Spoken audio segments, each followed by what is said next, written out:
E arquivos da Diretoria de Gestão de Documentos do Arquivo Nacional, Djalma Mandu de Brito.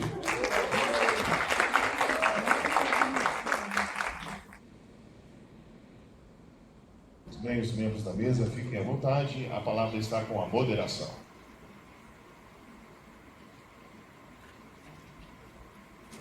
Bom dia a todas as pessoas presentes.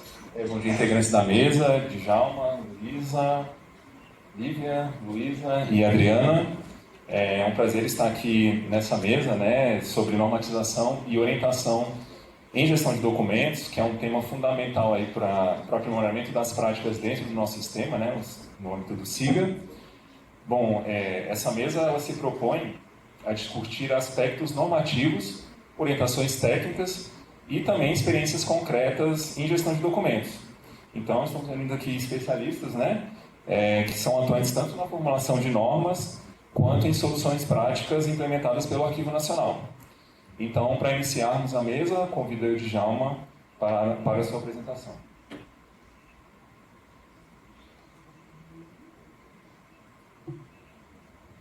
Mais uma vez, bom dia a todos os presentes. Nós vamos conversar aqui, objetivamente, sobre o relatório de aplicação de instrumentos de gestão de documentos. Só para fazer um breve histórico, eu vou ser bem objetivo, prometo, até o ano de 2022, o Arquivo Nacional ele aprovava os instrumentos de gestão de documentos por um prazo indeterminado, condicionado à apresentação de um relatório que era por prazo determinado, os 2 anos, condicionado à apresentação de um relatório. E a partir de 2022, logo após a pandemia, nós tínhamos uma leva muito grande de instrumentos para serem revalidados, e aí nós repensamos algumas práticas, inclusive para poder facilitar para os órgãos a aprovação dos seus instrumentos e a gente viabilizar também a atualização desses instrumentos, e com isso a gente implementou esse mecanismo. Eu vou apresentar aqui para vocês de uma forma bem rápida, bem objetiva, até mesmo para poder conscientizar, porque muitos órgãos não têm... para o outro lado.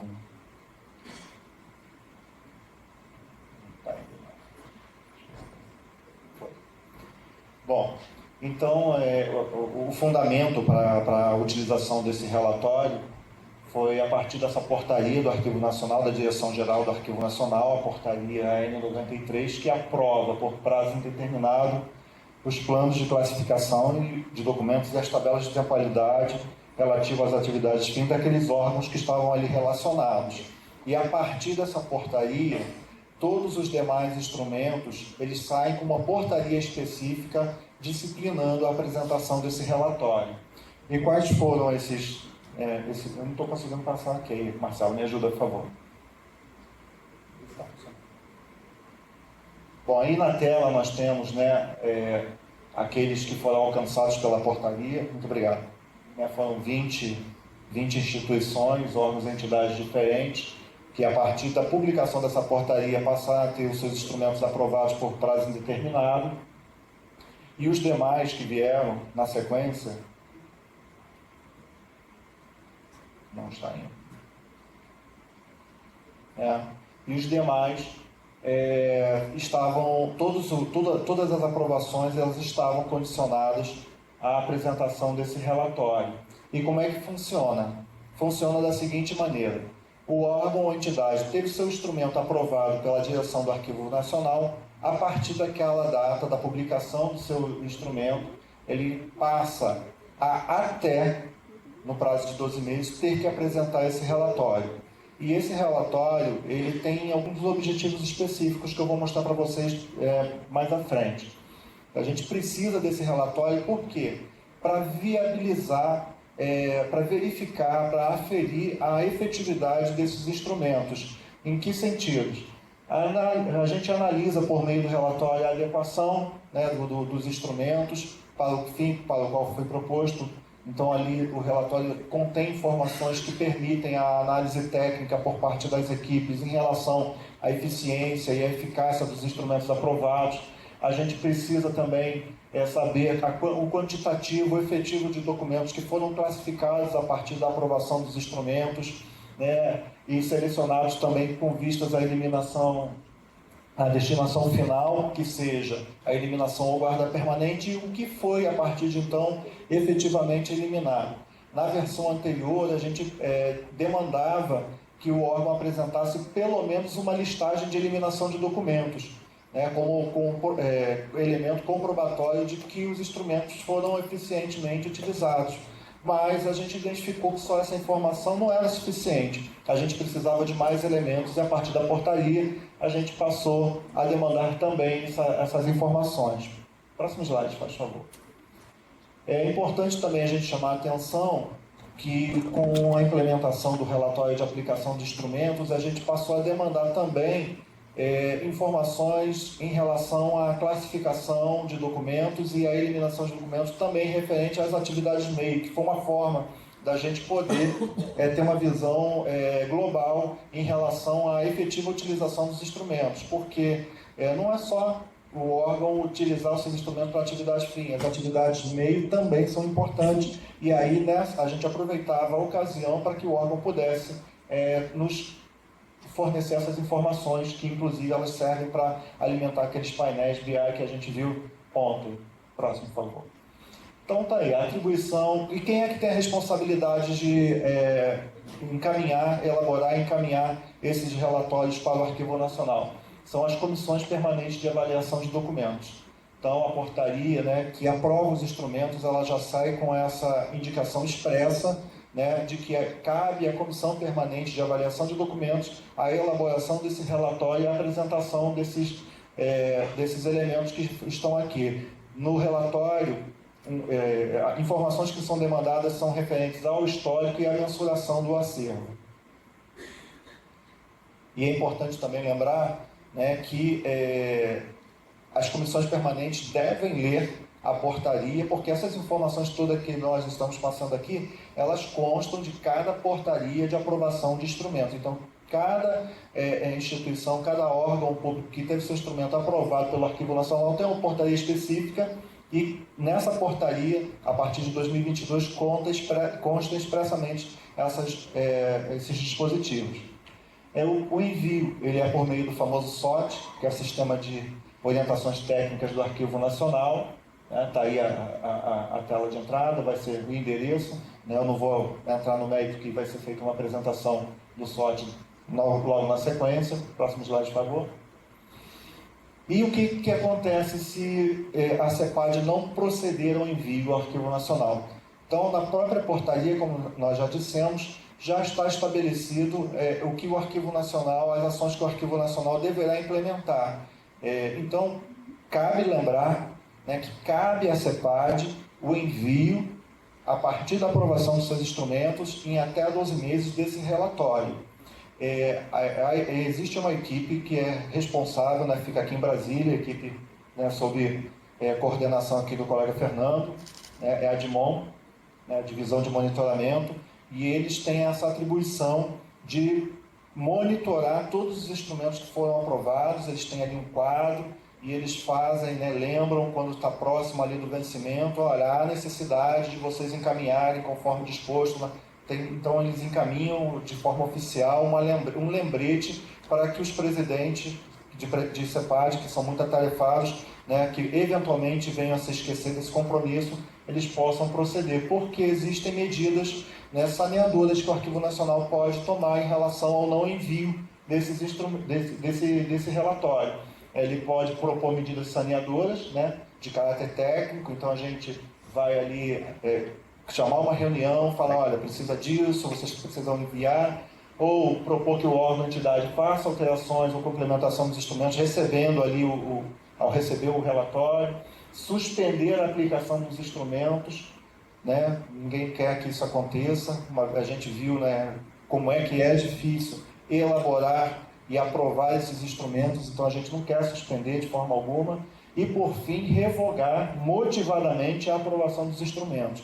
O Arquivo Nacional tem a prerrogativa de fazer isso. Ele aprova, ele também pode revogar de forma motivada a que aqueles instrumentos não sejam mais utilizados. são medidas que estão expressas nas portarias de aprovação. Então, a gente costuma falar que o combinado não é roubado, não sai caro para ninguém. Então, a partir do momento que os instrumentos são aprovados, o presidente da CEPAD recebe um ofício do Arquivo Nacional com a cópia da portaria de aprovação e todo esse regramento já está ali pronto, né? Então, é importante que todos os órgãos estejam atentos para que esse relatório seja enviado tempestivamente. E é anual. Todo ano eu tenho que fazer? Todo ano eu tenho que fazer. A cada 12 meses, né?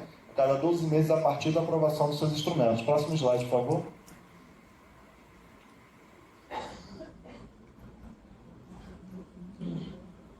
Nossas saudações arquivísticas, e eu sei que vocês vão ter perguntas a fazer, eu fico à disposição. Muito obrigado.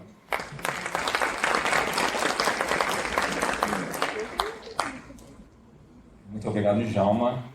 Então, obrigado pela apresentação. Então, passo a palavra aqui para a Luísa, para a sua apresentação.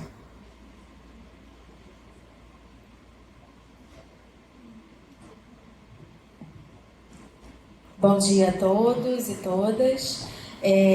Vou falar um pouquinho do trabalho da Coordenação Geral de Gestão de Documentos por meio da CONOR, que é a Coordenação de Normatização e Orientação Técnica, que faz esse trabalho de monitoramento dos editais de eliminação, né? O objetivo aqui é fazer algumas explicações assim, gerais de como que a gente realiza esse trabalho do monitoramento da eliminação, tirar as dúvidas de vocês, que a gente sabe que tem muitas dúvidas. Diariamente a gente recebe muitos TOTs, e-mails. Então, o objetivo é abrir aqui esse canal para que depois a gente possa tentar sanar o maior número de dúvidas possíveis. Deixa eu passar aqui.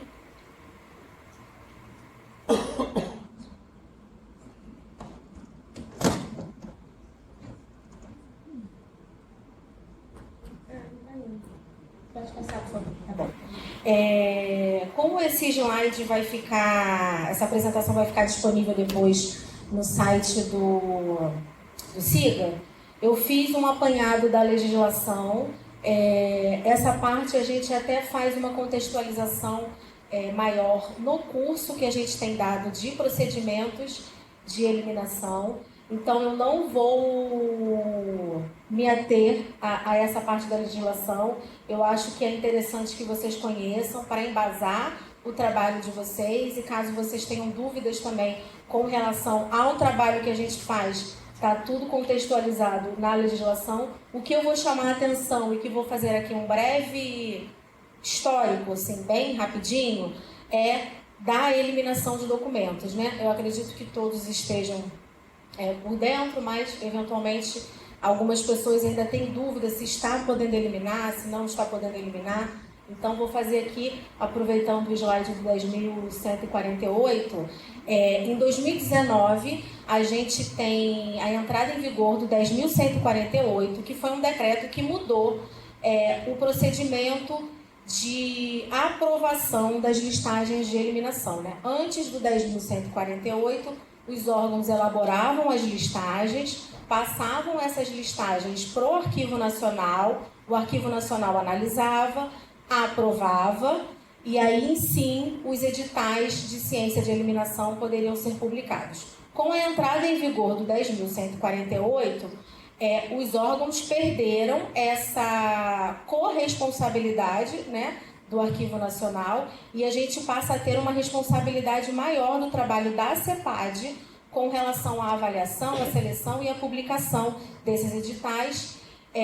O que nós começamos a perceber? Muitos órgãos ficaram inseguros de realizar esse trabalho sem a participação conjunta do Arquivo Nacional, então a gente começou a pensar ali em procedimentos que trouxessem maior segurança jurídica para esses órgãos.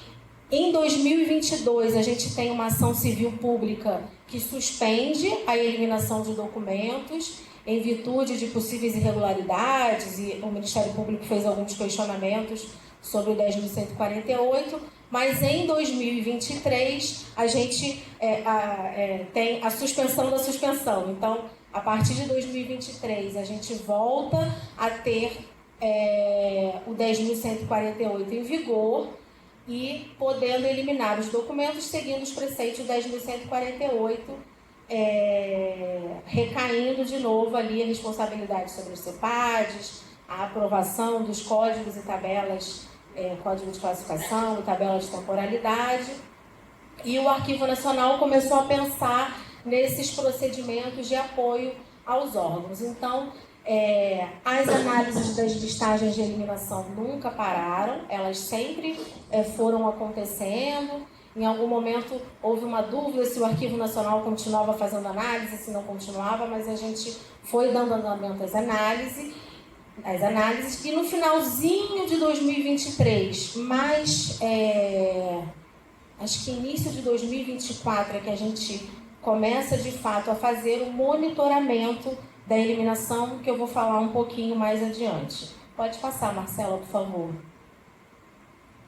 Pode passar, que esse é o slide. E aí, o que é a eliminação? A eliminação, isso eu gosto de trazer, porque a gente verifica, o Fernando até comentou isso no slide do monitoramento da eliminação, que não é o edital da eliminação, não garante que a eliminação foi realizada, né? A eliminação é quando a gente tem a destruição de fato dos documentos. Então, o que a gente percebe?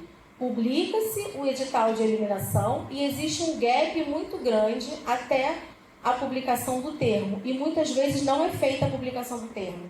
Eu já estive em órgãos dando orientação técnica em que a gente teve uma publicação antes do 10.148, em 2017, 2018, e chegou em 2023 e o órgão ainda não tinha de fato eliminado aqueles documentos. Então a gente precisa estar atento que a gente só fala de eliminação quando a gente tem a destruição de fato dos documentos. A gente tem todo um rito processual a seguir até que isso aconteça, mas a gente precisa de fato eliminar.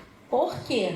Em muitos casos, por exemplo, nos órgãos do Rio Grande do Sul, onde tiveram as enchentes e muitos órgãos foram atingidos, tinham documentos, por exemplo, separados, que já tinham sido publicados editais de eliminação e aqueles documentos não tinham sido efetivados a eliminação e se misturaram com outros. Então, a gente precisou tratar tudo de novo, houve um gasto muito grande de recursos para uma documentação que já poderia ter sido descartada. Então, é importante a gente, quando a gente dá o curso de eliminação, muitas vezes eu até pergunto para as pessoas que estão ali presentes, né, por que eles não estão conseguindo de fato eliminar, seja por uma questão de contratação da empresa para descarte, da empresa para doar depois o material, o resíduo, né? Enfim, a gente fica tentando entender o que acontece nos órgãos também para poder auxiliá-los, né? Então, é interessante a gente cumprir o rito e somente publicar o termo de eliminação depois que a eliminação de fato for cumprida. Então, vamos dar continuidade aqui. E quando que a gente pode eliminar documentos? Quais são os casos possíveis de eliminação, né? A gente pode eliminar documento, o mais comum, quando os documentos estão classificados e já cumpriram o prazo de guarda das tabelas de temporalidade, né? Então, nesses casos, os documentos estão tratados, estão seguindo todo o tratamento arquivístico adequado, cumpriu o prazo de guarda, os documentos são com destinação para eliminação, a gente pode dar, então, andamento ao registro desses documentos na LED, né? A CEPAD faz a aprovação e aí a gente dá andamento à publicação do edital. Existe também a possibilidade de uma eliminação na ocorrência de sinistro. É uma eliminação excepcional, a gente não tem isso, é raro. Eu, por exemplo, estou no Arquivo Nacional desde 2021. Até hoje só vi uma autorização de eliminação por sinistro, então eu chamo a atenção para isso, porque às vezes acontece uma situação e a gente acha que aquele documento não tem recuperação, mas vocês chamem a nossa coordenação de preservação, que está aqui representada hoje aqui pela Maria Júlia, que vamos inclusive fazer visita técnica hoje de ocorrência de sinistro, né? E a gente orienta sempre na recuperação desse documento.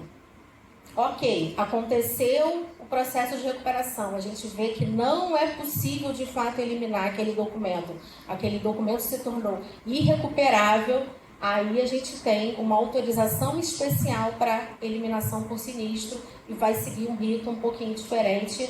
Então, sempre que acontecer um sinistro, infestação, incêndio, por água, inundação, entre em contato com o Arquivo Nacional que a gente consegue dar essa orientação para auxiliar vocês. É possível a gente eliminar documentos também nos casos do plano de destinação. A gente tem uma portaria nova que saiu esse ano, a portaria 206, né, que saiu em fevereiro de 2025, que traz o regramento para os planos de destinação e justificativa de eliminação. Plano de destinação é uma eliminação também, as duas são eliminações também excepcionais, em casos de grandes volumes de documentos e órgãos que ainda não possuem o código e a tabela de classificação fim, né? Os planos de destinação, eles são para atividades extintas, órgãos extintos e atividades extintas, a gente consegue fazer um plano de destinação por isso. E a justificativa de eliminação são esses conjuntos que não têm valor secundário, quando o órgão já tem conhecimento da sua documentação, sabe o histórico, conhece de fato aquelas atividades, sabe informar que são documentos que não possuem valor secundário, que não serão de guarda permanente. A gente faz um estudo que posteriormente vai subsidiar a elaboração dos códigos e tabelas de temporalidade, mas a gente consegue fazer uma justificativa de eliminação, que em alguns casos se faz necessário, mas são casos sempre excepcionais. O caminho que a gente sempre orienta fazer o código e a tabela de atividade fim, para que depois a gente consiga classificar aqueles documentos, ver se cumpriram o prazo de guarda e se são de fato para eliminação. E os casos de digitalização. Digitalização a gente precisa ter muito cuidado, a gente sempre pensa quando traz isso em slide, tem um certo receio das pessoas também se confundirem e saírem eliminando documentos porque foram digitalizados. A gente tem uma legislação, a 278, que deixa claro que precisa cumprir os prazos de guarda. Documentos de guarda permanente, né, não podem ser eliminados mesmo com a digitalização. A gente tem alguns casos de documentos que podem ser eliminados, e eu peço sempre para que vocês entrem em contato com a gente e perguntem, tirem as dúvidas, para que a gente possa orientar da forma correta. A gente tem muita questão com a digitalização.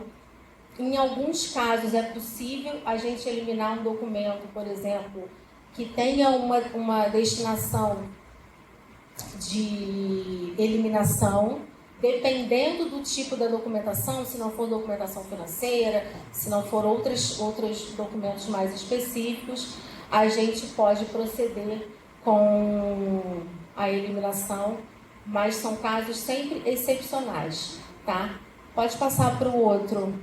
E aqui eu trouxe um slide só para a gente passar um pouquinho e entender qual é o rito processual que a gente precisa seguir até a efetiva eliminação desse documento, né? Então, é como eu falei, viu o documento, ele está classificado, cumpriu o prazo de guarda, a gente verifica se tem CEPAD constituída no nosso órgão. Às vezes a gente vê instituições que são muito grandes, universidades têm mais de um campus, a gente recebe, às vezes, um campus quer eliminar, mas verificou que não tem CEPAD, então a gente precisa fazer instrução para a constituição da CEPAD. A CEPAD vai instruir esses setores e essas outras unidades na elaboração da listagem da eliminação, né? O próprio setor que tem os documentos para eliminar podem elaborar a listagem e submeter a CEPAD para aprovação. Essa listagem, então, é aprovada numa reunião de CEPAD. No site do Arquivo Nacional, na seção de gestão de documentos, a gente tem as recomendações técnicas, tanto para a constituição da CEPAD, quanto para a elaboração da listagem de eliminação. Na recomendação de constituição do CEPAD, inclusive, tem exemplos de atas de reunião para que vocês possam se basear e poder fazer a aprovação correta da listagem de eliminação. Depois de aprovado pela CEPAD, a gente precisa passar então a aprovação pela autoridade máxima do órgão, né? Aqui eu coloquei a constituição do processo administrativo, mas não necessariamente ele vai acontecer nessa ordem. O processo administrativo é o processo que vai conter todos os documentos referentes àquela publicação do edital. Então eu faço uma instrução de um processo para cada edital publicado, onde eu coloco os documentos relativos à constituição da CEPAD, as minutas de LED, as correções que foram feitas. Eu coloco a ata de reunião da aprovação dessa CEPAD ali no processo administrativo. Se eu estiver tratando de documentos de transações financeiras, eu vou colocar também os documentos do TCU, que fazem referência àquela aprovação, né? E no final eu vou colocar também a publicação do edital de eliminação e, por fim, o termo de eliminação de documentos. Aprovado a listagem de eliminação, eu posso publicar o edital de ciência de eliminação. No nosso modelinho da resolução 40 que a gente segue, ele dá de 30 a 45 dias para efetivar a publicação, a eliminação. E aí, passado esse tempo, eu posso, enfim, efetivar essa eliminação e descartar esses documentos, para então eu elaborar o termo de eliminação. Muitas pessoas, a gente já recebeu cópia, por exemplo, do edital de ciência de eliminação junto com o termo de eliminação. A gente precisa ter um certo cuidado, porque o termo de eliminação, ele é o documento que declara que aqueles documentos foram de fato descartados. Então, ele só vai ser elaborado após esse procedimento. Tem a assinatura do servidor que acompanhou o processo, que usualmente é o presidente da CEPAD, né? Então, ele só vai ser elaborado posteriormente e não no momento da elaboração do edital. Pode passar, por favor. E aqui agora a gente vai entrar um pouquinho nas atividades tanto dos órgãos, né? A gente já falou aqui a semana inteira sobre isso, a responsabilidade que os órgãos têm em realizar a gestão de documentos. Eu acho que é importante a gente conhecer e a gente ter isso na ponta da língua, porque a gente que está do outro lado, né? Quando a gente está trabalhando, a gente no Arquivo Nacional faz a orientação, mas vocês estão do outro lado lidando com gestores, e a gente sabe que é difícil, é falta de conhecimento, as pessoas não entendem, então a gente precisa conhecer a legislação, ter isso na ponta do papel para que a gente possa subsidiar as nossas atividades e também responsabilizar esses gestores que não estão provendo recursos, que não estão dando andamento às atividades, para que a gente consiga fazer o melhor trabalho possível. Então, é responsabilidade dos órgãos e entidades, é dever do poder público realizar a gestão de documentos, a proteção desses documentos, né, que são o apoio à administração, à cultura, e como elementos de prova e informação. Então, isso está na Lei 8159, né, o artigo 1º. Pode passar para o outro, Marcela. E a competência legal do Arquivo Nacional também está na 8159, né, que é realizar a gestão de documentos e o recolhimento desses documentos produzidos. Então, por que o Arquivo Nacional orienta, né, presta esse serviço de orientação técnica em gestão de documentos? Porque são esses documentos que no futuro farão parte do acervo do Arquivo Nacional, que são os documentos da memória do nosso país, que vão fazer, né, que salvaguardam os direitos e apoiam a transparência e o acesso à informação. Então, a gente precisa seguir as orientações do Arquivo Nacional, usem o serviço, é um serviço gratuito, a equipe está sempre disponível para vocês, tirem todas as dúvidas para que a gente possa ter esse trabalho realizado da melhor forma possível. E aqui eu estou trazendo as competências do Arquivo Nacional, obviamente voltadas mais para a parte da gestão de documentos, que é o que me cabe, né, trazer para vocês. Então, a gente tem o Arquivo Nacional responsável pela normatização, orientação, capacitação e fiscalização desses procedimentos. Pode passar para o outro, por favor. Isso está em decreto, né? A gente tem o decreto mais recente do MGI, onde traz, né, no artigo 58, a responsabilidade de supervisionar e normatizar os procedimentos e operações técnicas referentes à gestão de documentos. A gente vê essa responsabilidade refletida também no regimento interno da Diretoria de Gestão de Documentos, e pode passar para o outro, Marcela. E no regimento das coordenações geral de gestão de documentos e da coordenação de normatização e orientação técnica, que tem a responsabilidade de monitorar e analisar os procedimentos e operações técnicas referentes às atividades de eliminação de documentos dos órgãos dos órgãos e entidades do Poder Executivo Federal.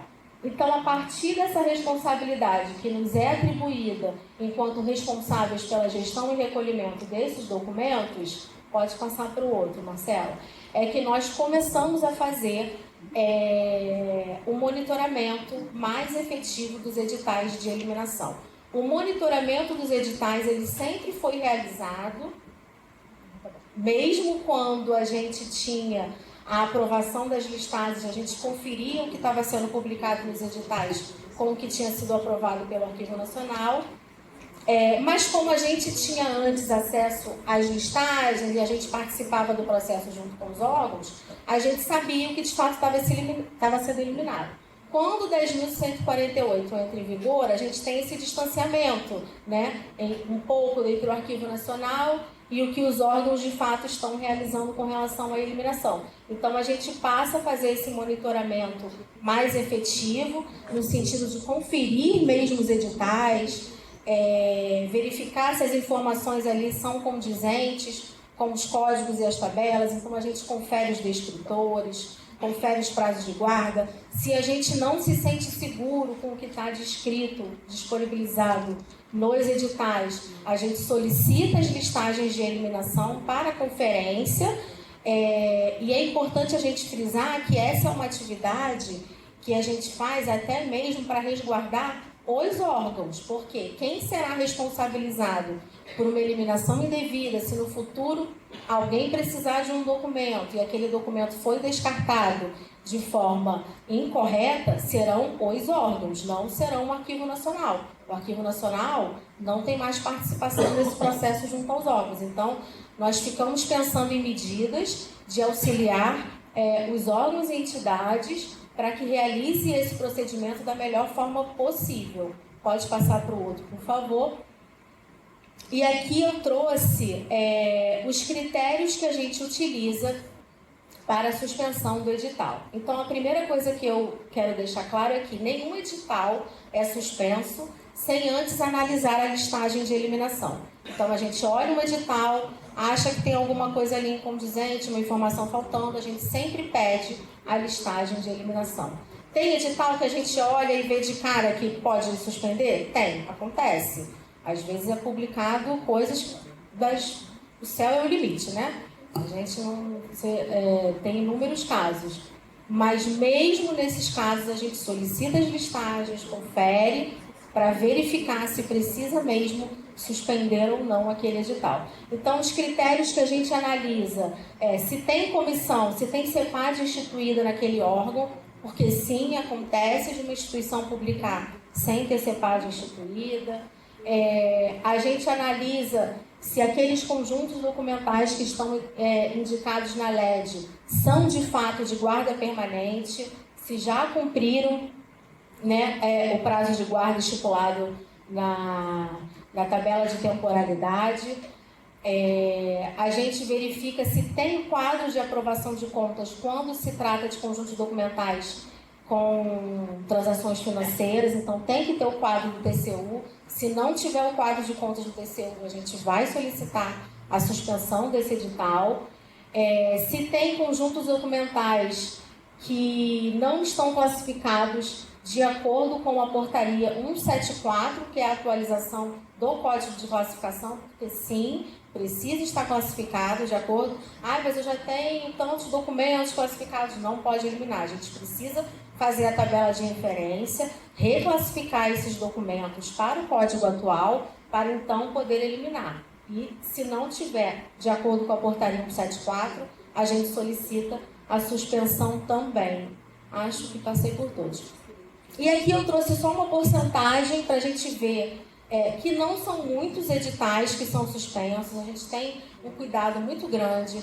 A equipe entra em contato com os órgãos que estão publicando, a gente conversa, a gente tenta entender aquele procedimento. Quando é necessário somente fazer uma correção, a gente faz a correção para não infringir na suspensão. A gente sabe que a suspensão é delicada, que é um trabalho de muito tempo, que passou pela autoridade máxima do órgão. Então, a gente tem esse cuidado nesse processo de suspensão.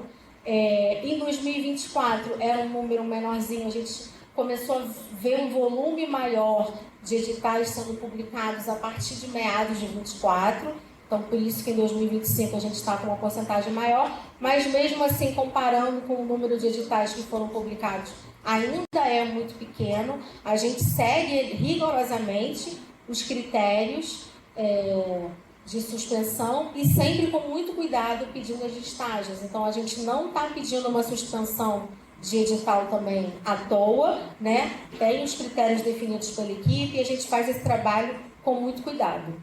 Pode passar para o outro, por favor. E aí, eu trouxe esse porque a gente fica sempre com dúvida, a gente recebe muitas dúvidas.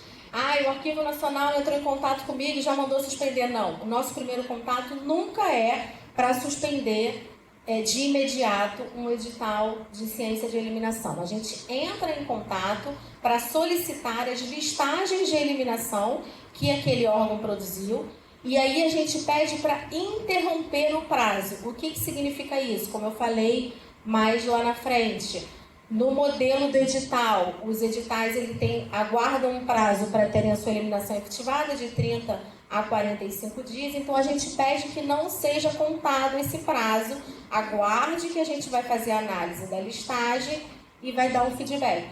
Depois que o Arquivo Nacional devolveu, passou dos 45 dias, que às vezes acontece. São muitos editais publicados ali mensalmente, a nossa equipe muitas vezes não dá conta de fazer em 30 dias, né? Preciso contar novamente o prazo? Não, não precisa. A gente pode proceder com a eliminação após a retomada do Arquivo Nacional. E quando o Arquivo Nacional solicita suspensão, o que a gente precisa fazer? A gente precisa publicar que aquele edital foi suspenso. Então, a gente solicita que seja publicado no Diário Oficial a referência que aquele edital anterior está suspenso. E aí, o que vocês precisam fazer?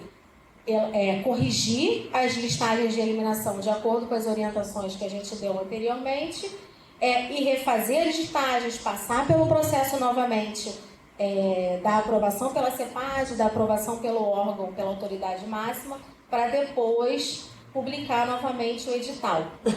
É um rito complicado, a gente entende, mas até o momento não temos outra forma de fazer esse trabalho. Tem muito documento de guarda permanente ainda sendo colocado em listagem de eliminação, documentos sem comprovação de contas do TCU, documentos que não estão classificados corretamente, então a gente não pode deixar de realizar esse trabalho. A gente precisa sempre ter consciência de que tem órgãos que têm uma maior maturidade em gestão de documentos, tem outros que ainda não têm, tem órgãos que está tendo um arquivista pela primeira vez, que acabou de sair de um concurso, de uma faculdade, então não está familiarizado com aquele processo, e por isso que a gente deixa aqui também claro que a gente está disponível pelo SOT para fazer as análises das listagens de eliminação antes mesmo de ser aprovado pela CEPAD, para que a gente não precise passar por esse rito todo novamente. Então, elaborem a listagem, pede a orientação do Arquivo Nacional, a gente vai verificar os erros, se tem inconsistência, se não tem, e aí vocês sigam com o procedimento de vocês, tá bom? Muito obrigada, gente.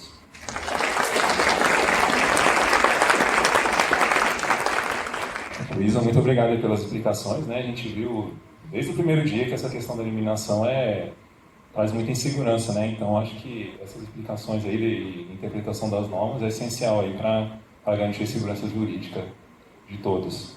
Dando sequência aqui, eu passo a palavra para a Adriana, para fazer sua apresentação. Bom dia. Todos falam, entrem em contato pelo SOT, né? Mas o que é o SOT, né? Muitos de vocês a gente sabe que já utiliza, mas ainda há muitas dúvidas sobre o seu uso, ainda mais que recentemente passamos por mudanças no acesso. Então, por esse motivo, esse tema veio para a mesa, né? Porque se a comunicação com o Arquivo Nacional se dá por meio do SOT, por que não abrir esse tema para vocês tirarem dúvidas e até mesmo entenderem certas mudanças, né, nesse acesso, por que ocorreram. Então a gente traz aqui a nova carinha, o Djalma já tinha também apresentado no slide dele, né, mas a gente coloca aqui essa nossa interface de acesso, porque o SOT se tornou um canal unificado. Em setembro desse ano, foi feita a desvinculação do SOT do SIG-SIGA, que é o sistema utilizado para o gerenciamento do SIGA, né? A ideia inicial, quando o SOT foi implementado em 2022, era que ele de fato fosse um canal independente, mas diante da necessidade do SIGA também de utilizar um serviço de orientação técnica e controle do acesso a esse serviço, na época foi implementado pela gestão da época a vinculação do SOT ao SIG-SIGA. No entanto, o Arquivo Nacional, ele presta atendimento para todo o Poder Executivo Federal, né? E haviam órgãos que não estavam incluídos no rol de integrantes do SIGA. Então, visando ampliar o acesso ao serviço e a gente conseguir centralizar a realização desse serviço, foi feita essa desvinculação agora em setembro desse ano, também aproveitando o serviço, né, que o Fernando mencionou aqui ontem, né, foi constituído um GT para a revisão da lista de integrantes, e aí foi feito essa ampliação para o Arquivo Nacional, né, para o serviço do Arquivo Nacional, o que é integrante do SIGA e qual é o alcance do Arquivo Nacional. Então a gente teve aí como grande beneficiário os conselhos profissionais, enfim, tantos outros órgãos que não utilizavam o serviço por meio do SOT e tinham que continuar procurando a assistência do Arquivo Nacional por meio do correio eletrônico. Então, por vezes, alguns serviços e até mesmo o monitoramento que a Luísa mencionou, né, ficava prejudicado a transparência, né, do contato do Arquivo Nacional com esses órgãos, porque alguns aconteciam por e-mail, alguns aconteciam pelo SOT. Então, nós centralizamos, né, desde setembro, e todo o contato de orientação técnica, e inclusive quando o Arquivo Nacional precisa contactar o órgão, né, ele foi unificado nesse sistema. Então, tivemos de fato essa ampliação do acesso ao serviço, tivemos uma maior transparência, né, e padronização, até agilidade, até para os nossos indicadores. A gente percebeu que a gente consegue extrair dados de forma mais centralizada. E o melhor, esse software ele foi desenvolvido pela nossa própria Cotim, foi customizado pela nossa própria Cotim, e na oportunidade foi utilizado um software aberto, né? Então, investimento não se teve, né? Não se teve custo para o Arquivo Nacional, foi uma ferramenta que foi customizada para atender as nossas atividades de orientação técnica. Bom, e aí, ontem na minha apresentação antes do BI, eu até mostrei a página do Arquivo Nacional com os temas de orientação técnica, mas eu trago aqui novamente, após a apresentação da Luísa, exatamente para chamar a atenção, né, de forma mais detalhada, quais são aquelas que a gente até mais atende. A análise de LED é uma orientação que tem crescido muito, até porque os órgãos que têm recebido contato no monitoramento estão percebendo isso que a Luísa mencionou, né, que vale a pena pedir orientação técnica antes de publicar esse edital, e aí a nossa equipe faz essa análise, acrescenta algumas melhorias que sejam necessárias. A gente ainda pega muita LED sem o quadro de aprovação de contas do TCU. Por mais que às vezes o órgão tenha essas informações, mas eles não apresentam na própria LED, o que é parte do rito, né? Então, a gente faz essas considerações, então há tempo hábil de a CEPAD fazer as correções na LED e depois fazer a publicação do edital. E aí, quando a gente vai lá no monitoramento e já pega aquele edital que passou pela nossa análise, a gente já percebe uma diferença absurda. De forma, assim, geral, a gente nem precisa pedir LED. Eventualmente, a gente pede quando tem aprovação de contas ou quando a gente anteriormente pediu indicou alguma correção e às vezes o órgão não deu um retorno sobre a correção feita, então a gente precisa pedir a LED para poder checar se de fato a correção foi feita. Então, em alguns casos, a gente não libera direto, mas quando a gente observa que teve a orientação técnica anteriormente, na maioria dos casos a gente já indica que o processo de eliminação pode prosseguir e não é necessário nem pedir a LED para verificação. Temos também os casos de análise normativa, tem crescido também essas situações em que às vezes o órgão precisa de uma revisão, vai elaborar algum procedimento interno e por vezes submete ao Arquivo Nacional para que o Arquivo Nacional faça contribuições, né, verifique algum aspecto necessário a ser acrescentado. Dúvidas também na aplicação de normativas, as resoluções do CONARC. Nós temos as recomendações, a Luísa mencionou duas delas, né, a de constituição de CEPAD e a de elaboração de listagem, mas nós temos também no portal a de eliminação após a digitalização, que é interessantíssimo de vocês consultarem, porque, como a Luísa mencionou, tem alguns aspectos que precisam, alguns critérios que precisam ser respeitados. Em alguns casos, para além da guarda permanente, quando o documento é de guarda permanente, em alguns casos, mesmo sendo indicada a eliminação, não pode ser eliminado após a digitalização. Então, a gente recebe muitas dúvidas, até mesmo do AFD, porque se tem a expectativa de que se vá digitalizar e eliminar, mas não pode ser eliminado. Então, uma série de dúvidas que precisam ser esclarecidas e aí a gente tem muita demanda no SOT para isso. Eu não vou falar de cada uma delas, mas queria só chamar a atenção dessas três porque estão relacionadas à mesa aqui.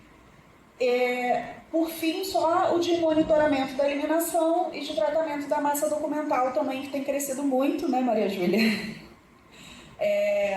Não só por sinistro, mas a gente tem tido muitas demandas de visita técnica e aí há essa atuação conjunta, né, da CONOR com a COPAC para realizar a visita e poder apoiar os órgãos no tratamento. Por vezes com a equipe da SUREG também, né? Quando a gente tem uma divisão, uma distribuição, né, dos órgãos, alguns órgãos são atendidos pela equipe da SUREG, outros pela equipe do Rio.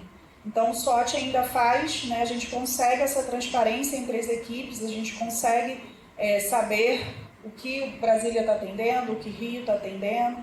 o ambiente de vocês é diferente do nosso. Então, eu vou mostrar aqui o ambiente externo, tá? Que é o que vocês acessam.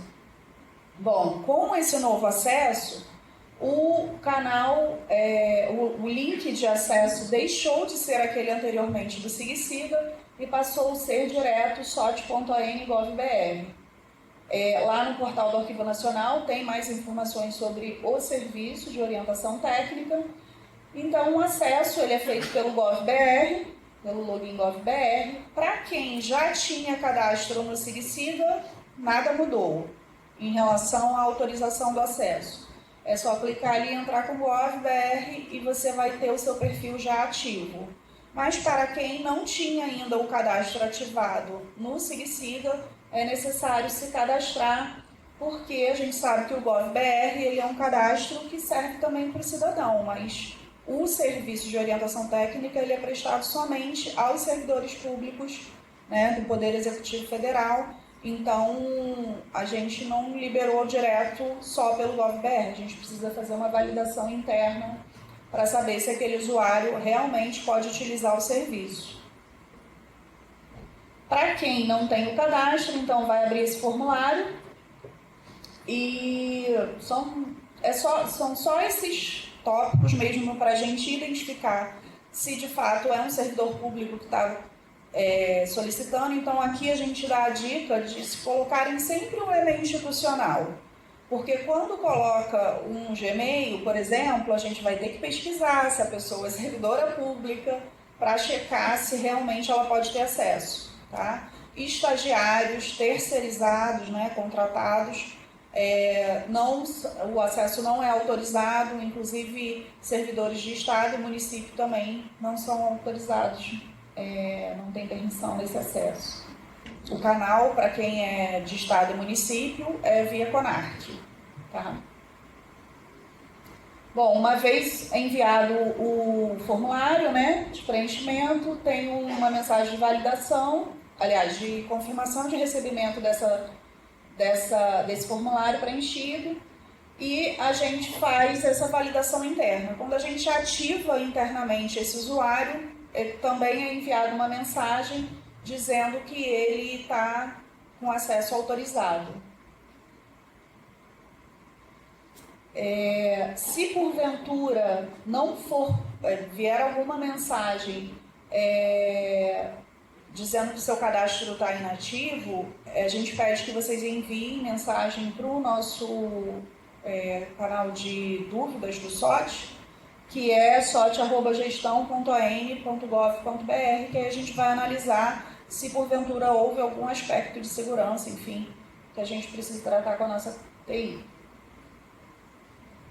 E aí, para solicitar o serviço, é um formulário bem simples, onde você precisa ali colocar o seu e-mail para a comunicação, por mais que no seu cadastro já tenha, por vezes você quer colocar um outro e-mail ali. Coloca o título, a solicitação em si e pode ser anexado arquivos de até 50 megas. E aí envia-se a mensagem. Aí ontem foi falado sobre a possibilidade de colocar mais pessoas na solicitação, né? Para que mais de uma pessoa também receba a comunicação. No texto, na descrição, né, no texto da solicitação, é só acrescentar ali um pedido para incluir e-mail tal, né, pessoa tal, que a gente vai adicionar mais usuários a essa solicitação. No entanto, a cada solicitação a gente pede para ser feito isso, porque a gente não tem como monitorar a nível de Brasil que aquele órgão, sempre que ele solicitar, ele vai pedir para mais de uma pessoa ser copiada. E aí, já me antecipando a resposta à pergunta ontem da Cláudia, pode inclusive ser solicitado a inclusão de e-mail do setor. Pode pedir para vocês duas, no caso, e mais o setor. Tá? Bom, aqui é uma forma mais detalhada de apresentar cada campo. Esse formulário, sempre que você se loga, é ele que vem logo, mas eventualmente se você saiu dessa página, é só ir ali em cima no menu superior, nova orientação, que você consegue fazer um outro pedido. Pode passar. Aqui já seria aquela tela do menu superior Home, que diz por status a sua solicitação em que situação está. Né? Se ela está em atendimento, né, que é o processando atribuído, se está pendente, se está solucionado, fechado, enfim, excluído, às vezes ocorre, porque às vezes a pessoa fica na dúvida se foi mesmo e cadastra a mesma mensagem de novo, então eventualmente a gente precisa excluir casos de duplicidade. E naquele menu superior, orientações, você tem acesso a uma listagem das orientações que você já solicitou, que vem apresentando ali, né, o ID, o título, as informações de cada solicitação, e você clicando ali no link do título, abre o formulário com as informações completas dessa solicitação, inclusive aquelas que foram incluídas internamente pelo Arquivo Nacional. Depois que você envia um tratamento interno de atribuição, enfim, a gente tem prazos internos para atendimento que não ficam visíveis para vocês, mas são prazos para que a gente tenha maior celeridade nesse atendimento. Eventualmente, a gente precisa repactuar prazos, porque às vezes tem demandas que envolvem mais de uma unidade, como eu mencionei ontem, às vezes relatórios de visitas, que demandam aprovações e enfim, assinatura de vários participantes, e isso pode demandar um certo tempo além do que a gente já tinha programado. Aqui, quando abre o formulário, né, com a ficha da orientação em si, você tem ali no menu lateral esquerdo a ficha, que é aquela que mostra a orientação, e abaixo tem o processando orientação, que é por onde você faz o acompanhamento. Pode passar, Marcelo. Te apresenta essa tela aqui, que é por onde você faz a sua comunicação sobre aquela orientação já em andamento, né? Então, se você tem dúvida sobre uma mesma orientação já aberta, não precisa abrir uma outra orientação perguntando sobre aquela. É só você clicar naquela que já está aberta, vai ali em processando orientação, coloca um acompanhamento, fazendo o seu questionamento ou complementando a informação ou até respondendo aquilo que a gente alguma informação a mais que a gente pediu para melhor atendê-los. Então, quando você clica em acompanhamento, volta. Não está voltando? Só para ir para frente. Quando você clica em acompanhamento, abre uma outra telinha que diz, que te apresenta os campos para você incluir a próxima. Essa aí. Observem, você coloca ali o texto, né, a mensagem de longo acompanhamento, você ainda pode acrescentar algum arquivo, né, no caso do monitoramento, da eliminação, como a Luísa mencionou, a gente pode solicitar a LED. Aí você vai ali, coloca a sua mensagem e acrescenta ali, seleciona o arquivo e adiciona. Se porventura aquele cadeadinho ali à direita tiver vermelhinho para você precisa desabilitar ele, porque para que a mensagem não fique privada, para que a mensagem de fato fique disponível para a gente internamente visualizar. Tá? E toda a comunicação que é feita entre o arquivo e o solicitante é disparado um e-mail.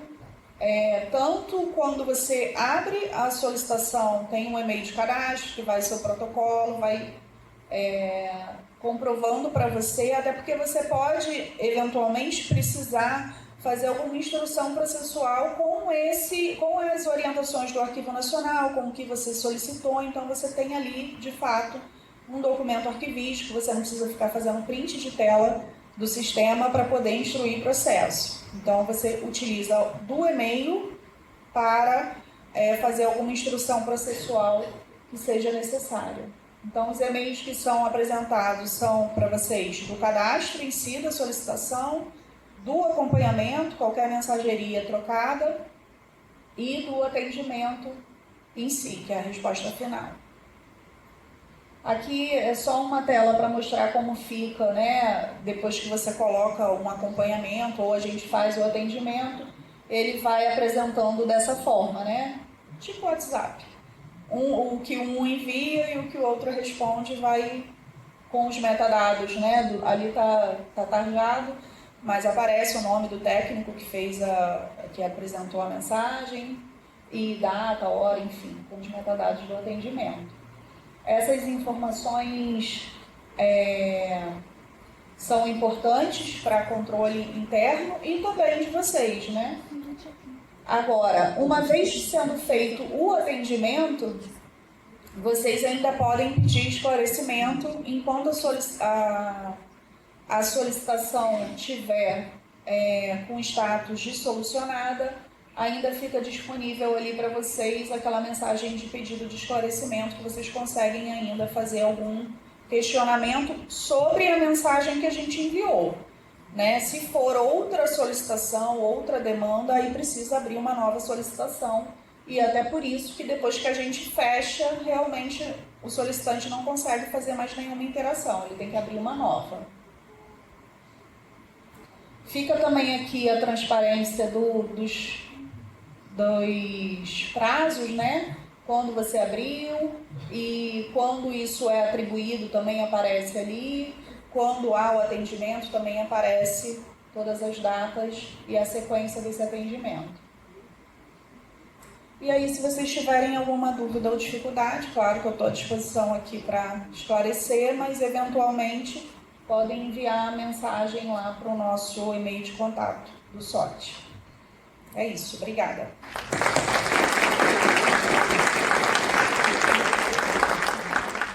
Adriana, muito obrigado aí pela apresentação, né? Ontem o Fernando falou aí da busca de eficiência aí na gestão de documentos e a gente sabe que o SOT veio justamente para ajudar nesse ponto, né? Você pega o software de início aberto, né? A gente trabalha em cima dele, é um canal direto centralizado aí com o SIGA e trazendo essa transparência e rastreabilidade aí e uma forma de medir nosso desempenho, né? Fazendo controle aí interno e também o controle aí do nosso quantidade de trabalho e tempo de resposta.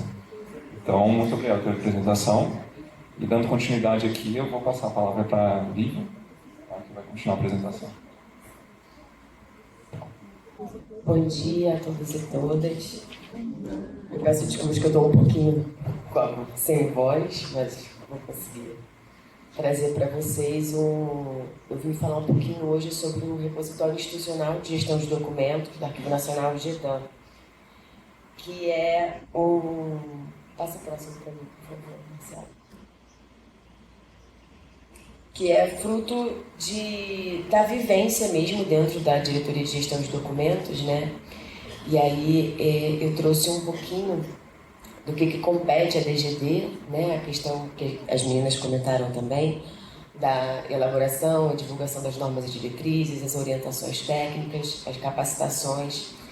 E nessa troca grande que a gente tem com os órgãos, né, com vocês, a gente foi observando a necessidade de ter um local que a gente pudesse trocar, pudesse dispor para vocês dos instrumentos, dos normativos. Né? A gente até tinha no site do Arquivo Nacional a página que trazia ali os instrumentos aprovados, os normativos, o código de classificação, a tabela de temporalidade e meio, as atividades finalísticas também, mas tinha pouca aderência ali ao acesso, então o objetivo foi trazer uma ferramenta que facilitasse ali o acesso de vocês. E com base nessa troca, né, veio lá no início de 2024 a ideia dentro da diretoria, né, dentro da CODAG, da CODAG, de trazer essa ferramenta. Porque, o próximo, por favor, Marcelo. Quantas vezes a gente, às vezes, não passa procurando, às vezes, uma normativa, quanto tempo ali, né? Se está em voga, se não está vigente, se está revogado, né? E a gente fica ali à mercê, vamos dizer assim, do Google, que traz um mundo para gente de respostas. E aí, nessa... Próxima, Marcelo. A gente veio lá na DGD a possibilidade da gente criar um repositório digital, né? Para evitar dúvidas, eu trouxe o conceito do repositório digital, que a gente falou, né, ontem, a questão do RDC Arc. Então, para trazer que são ferramentas distintas, o repositório digital, eles são bases que elas vão reunir de uma maneira organizada a produção científica ali, de uma instituição ou de uma área temática. Esse repositório, ele não vai fazer a gestão dos documentos arquivísticos, não é isso. O grande foco desse repositório é, para além da preservação, o acesso. E você disponibilizar essas informações. E elas podem estar organizadas de uma forma institucional, que é o nosso caso, que é o nosso repositório institucional, ou de uma forma temática, né? Então, no nosso caso, para trazer essa maior visibilidade da produção que a gente tinha ali, da questão dos instrumentos, né? Dos atos normativos, das publicações, a gente trouxe essa ferramenta para poder dar maior acesso, né, a essa produção. O próximo, isso, obrigada.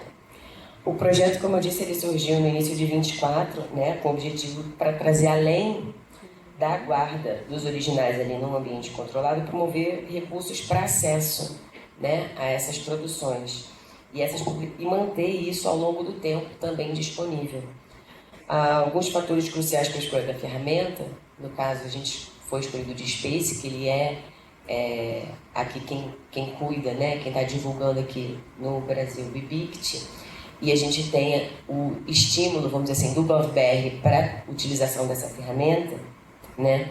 Nós tínhamos ainda lá dentro do Arquivo Nacional uma boa prática, a gente já tinha a utilização do DSpace pela BEDAN. Então, vislumbrando ali como já estava funcionando de uma forma já atendia muito bem ali a questão das publicações, estava funcionando legal na BEDAN. Então, acho que pode ser uma ferramenta interessante para a gente também, né? Entre a publicação do contrato, né, ali na parte do desenvolvimento do projeto, e o lançamento da ferramenta foram 8 meses, né, ali em desenvolvimento, em trocas. Então, é uma ferramenta que não, por ser um software aberto, não demandou um investimento muito grande, né, para poder ali fazer. Foi basicamente a contratação da empresa para poder fazer o layout, a gente poder trocar, estabelecer os metadados, como que vai ser a carinha, né, como que vai ficar. O repositório, ele é organizado em comunidades, em coleções. Então, como a gente organizaria essas coleções? Sempre pensando na melhor forma de acesso para o usuário, né? E facilitar ali essa questão do acesso mesmo, de como vocês acessariam essa base. O DSpace, como eu disse, ele é livre, né? Ele é um software livre de código aberto, ele possibilita armazenamento, gerenciamento, preservação e dá visibilidade, né? E ele assegura ali o acesso por um longo período. E a gente consegue customizar. Então, a BEDAN tem a carinha da BEDAN, o GEDAN tem a carinha do GEDAN, então a gente consegue ter essa customização da ferramenta. O objetivo... O próximo, por favor, Marcelo. Então, essa é a carinha do nosso repositório, né? O objetivo do repositório institucional de gestão de documentos, ele é, para além dos instrumentos, das normativas vigentes, a gente poder preservar e divulgar também os revogados. Então, a gente também traz essa construção. Então, a gente consegue ter, para além, né? A gente consegue analisar, vislumbrar as edições que foram feitas nos instrumentos, né? Compreender a construção desses instrumentos, desses normativos, das publicações técnicas através do tempo, né? Então, a gente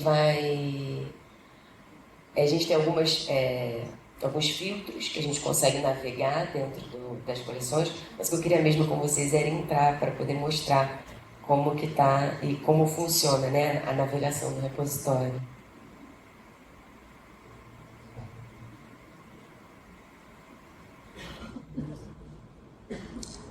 Então, lá no site do Arquivo Nacional a gente já tem ali o link, né? A gente pode clicar ali, por exemplo, cada quadradinho daquele é uma coleção. Então, a gente clica ali nos atos normativos, a gente vai ter, e ali em cima a gente tem a navegação, né? Então, ela pode ser por ordem de submissão do item, pode ser pela data do documento, pelo título, e quando a gente vai descendo ali, a gente pode ver, por exemplo, ali a portaria 47, revogado. Então, tem ali a sinalização já do revogado. Quando a gente clica, ele abre o item. E lá embaixo, a gente vai ter ali, aqueles links ali embaixo, são as referências da revogação. Então, quando você clica ali, ele vai abrir, por exemplo, a portaria 47. Não, essa é a 14. Desculpa, de lente eu enxergo muito pouco. Então, essa é a 14. E sempre ali as remissivas, referentes ao porquê, o que revogou, né? Então, você consegue ter esse link entre um e outro. E para que clica no... Sobe, por favor, Marcelo. Ali embaixo de arquivos, quando você clica, é um link e você tem acesso ao documento, no caso, a portaria publicada. Então, você consegue ali visualizar com rapidez, sem ficar na dúvida, né? Se está revogado, vai estar com a sinalização do revogado ali. Vamos voltar lá para a página inicial. Ali a gente tem as publicações técnicas, por exemplo, né? Tem o IARC, ali vai ter um roxinho, que a Luísa comentou ontem, que é ali. O guia de gestão de documentos, que a Luísa comentou, está disponível no repositório para acesso. Clicou, está ali. Rapidinho. Então é isso, é a informação rápida, né? Na dúvida, corre no repositório que vai estar ali. Então, trazer esses documentos, né? As publicações, os normativos. Lá na página inicial, novamente, a gente vai ter as orientações técnicas. Então, os modelos de documento a gente vai ter ali, o modelo do relatório circunstanciado, né, as instruções para o preenchimento do relatório de aplicação, né, algumas orientações e as recomendações, que a gente sempre comenta nas capacitações, né, todas elas estão ali disponíveis num cliquezinho para vocês. Bem simples, bem rápido,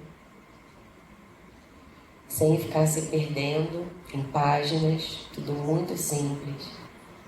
E ali, voltando para a página principal, a gente tem os instrumentos, né? Os instrumentos técnicos. Então, a gente tem, olha que bonitinho ali que está o código da Petrobras, já no nosso repositório, da ANA, que foi atualizado recentemente, né? Tudo disponível também com as indicações do revogado nos instrumentos, né, para poder facilitar ali o acesso.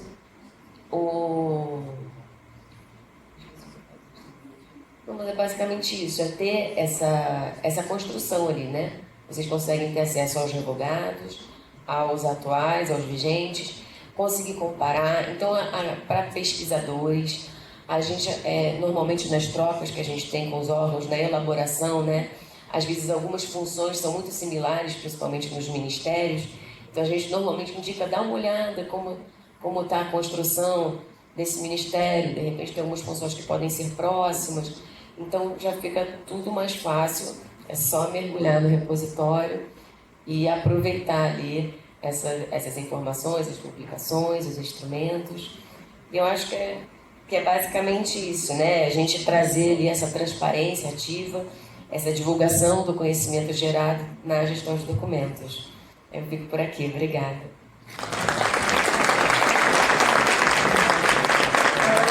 Lembrando que muito bem, João, obrigada. Que a gente ainda está alimentando o repositório, né? Ele ainda não... Na verdade, no final das contas, ele nunca vai estar completo, porque ele vai estar sempre sendo alimentado, sempre sendo atualizado. A gente agora está numa frente de trazer também para o repositório os instrumentos que não estão em formato digital, por exemplo, né? Então a gente está fazendo esse levantamento para poder deixar esse repositório rico, né? Bem robusto. Obrigada, gente. Um bom dia. Muito obrigado, Lívia. Parabenizo os idealizadores dessa ferramenta, né, e também das outras. Sem dúvida, né, acho que a maior disponibilidade aí, ela facilita a aplicação das normas que são tão importantes. Pessoal, sem mais delongas aí, vamos iniciar as perguntas do público, né? A Jéssica está posicionada aqui, quem tiver alguma dúvida com relação às mesas pode levantar a mão.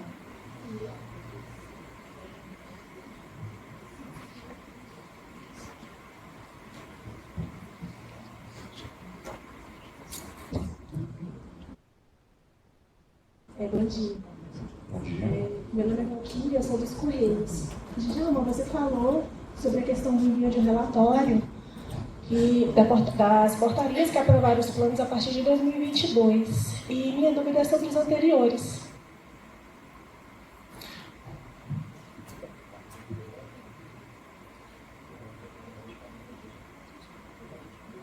A nossa foi aprovada em 2014 e com relatórios circunstanciados a gente fez algumas alterações e aprovamos em 2016. A gente utiliza ela e até o momento a gente fez um levantamento muito detalhado lá nos Correios e desde que a gente iniciou o uso a gente ainda não viu necessidade de alteração. Então a gente não tem a previsão de fazer uma publicação de uma nova. Mas quando você falou desses relatórios eu fiquei preocupada porque nós sempre só enviamos o relatório circunstanciado. Aí você falou a partir de 2022. Eu fiquei, mas e os outros? Vai ficar por isso? Como é que é? Perfeito, Valquíria. Então, como eu fiz assim um comunicado, né, eu não aprofundei a questão, mas essa dúvida da Valquíria é pertinente, porque são duas situações diferentes, né?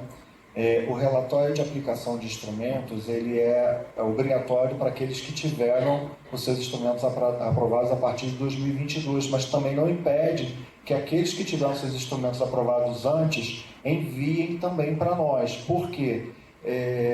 O relatório de aplicação, ele independe da necessidade do órgão apontar interesse em promover ajuste ao instrumento, ao código de classificação da tabela ou não.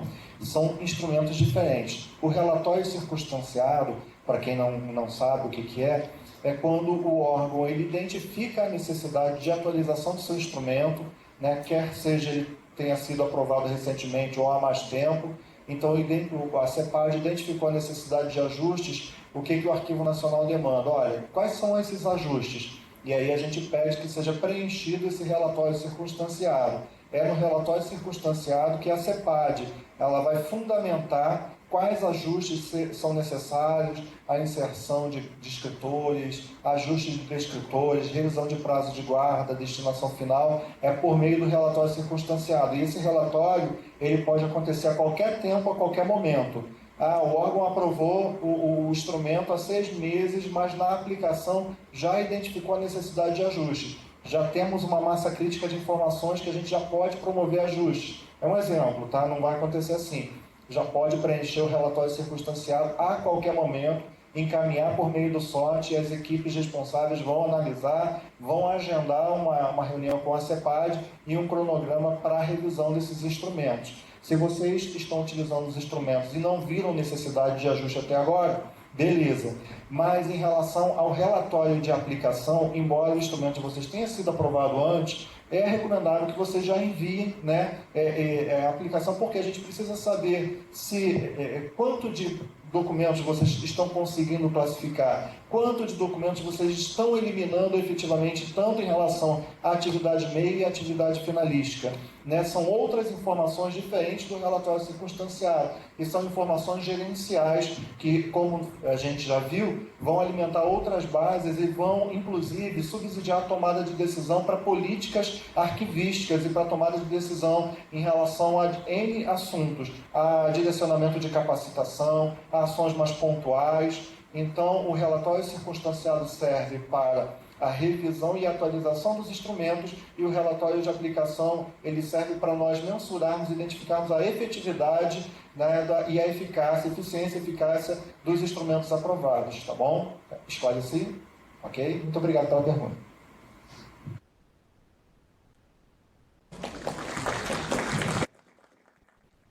Bom dia.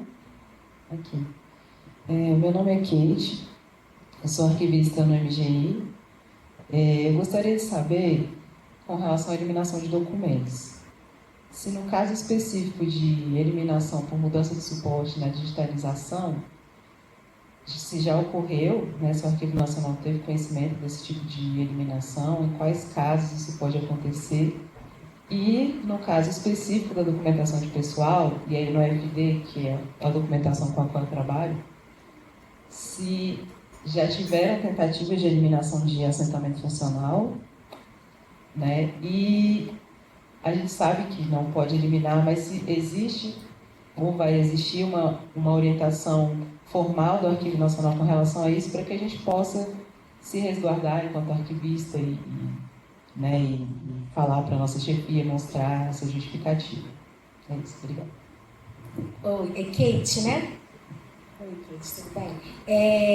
Existe uma orientação formal do Arquivo Nacional. Marcela, você está aberta no site aí do ANM? Podia abrir a recomendação da elaboração da lei de após digitalização? A gente tem uma recomendação técnica específica sobre isso, onde a gente cita ponto a ponto de quando é possível eliminar e principalmente quando não pode eliminar. Então, é uma recomendação muito interessante de consultar. Está mais para cima. Ah, não, ela está por ordem. Não estou conseguindo ler. Vai na recomendação. Quando que a gente pode eliminar o documento após a digitalização, né, com mudança de suporte? Documentos que são destinados à eliminação e não se tratam de documentos de transações financeiras, não se trata de documentação de pessoal, não são documentos de identificação pessoal. Tem umas deixa eu ver ponto a ponto para a gente poder orientar corretamente.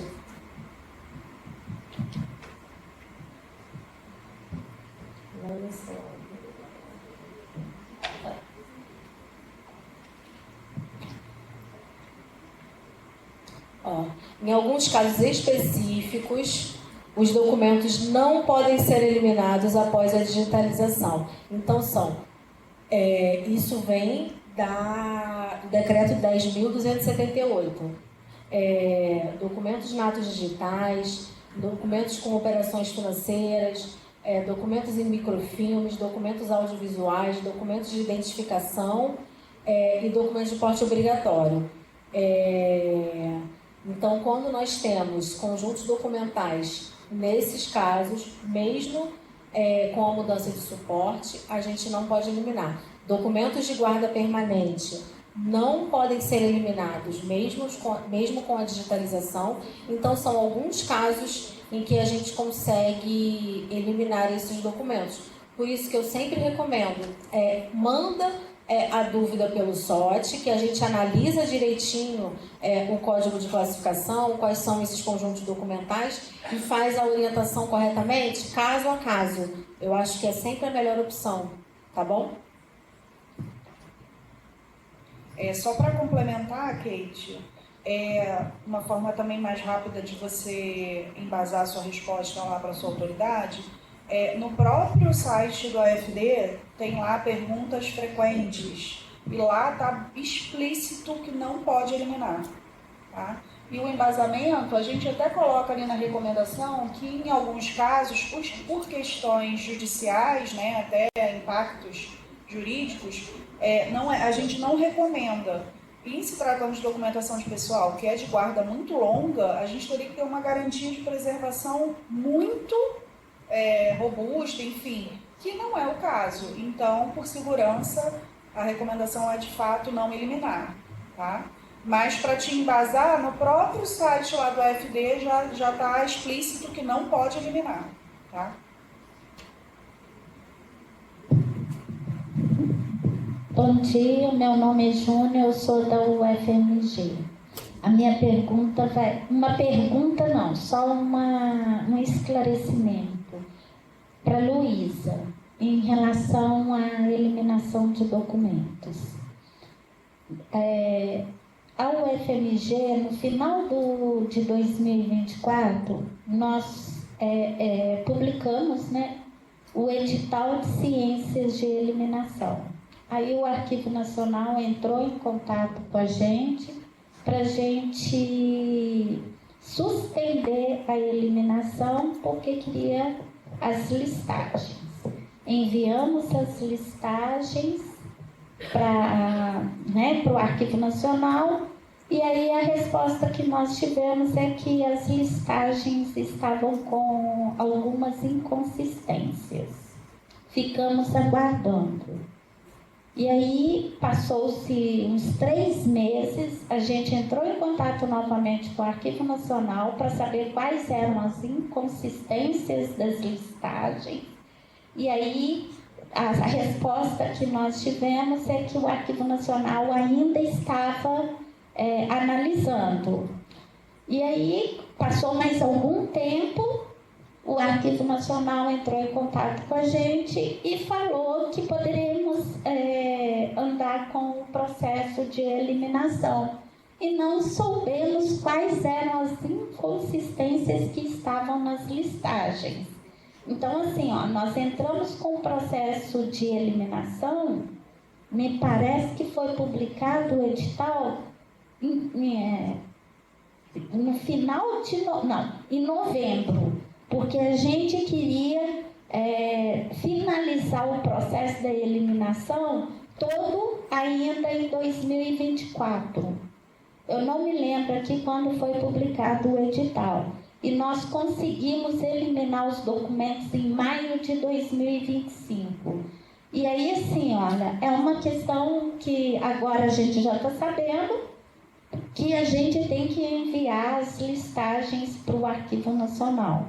Então, eu acho assim, olha, que faltou, não sei como é que está agora, um pouco de informação relacionada a isso, que nós perdemos, né? Ficamos aguardando mais de 6 meses para a gente poder finalizar o processo.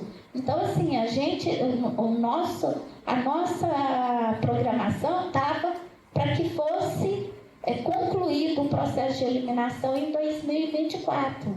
Então, aí assim, demorou-se muito tempo para depois falar para a gente que a gente poderia eliminar. E as inconsistências que tinham não foram nos passados. Então, eu gostaria que você falasse alguma coisa.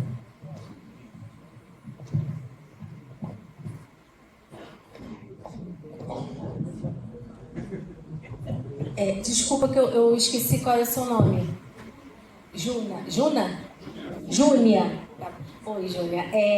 Nesse período, era eu que estava à frente da CONOR, da Coordenação de Normalização Técnica.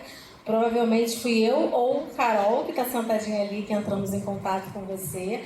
E aí eu vou fazer alguns esclarecimentos para a gente tentar entender aqui. Primeiro, o primeiro contato do Arquivo Nacional nunca é para suspender o edital, é sempre para solicitar a LED. Quando a gente começou esse trabalho de monitoramento, e aí eu vou contar um pouquinho das histórias dos bastidores, porque a gente vai modificando os nossos processos internos também, a partir das dúvidas que vão surgindo.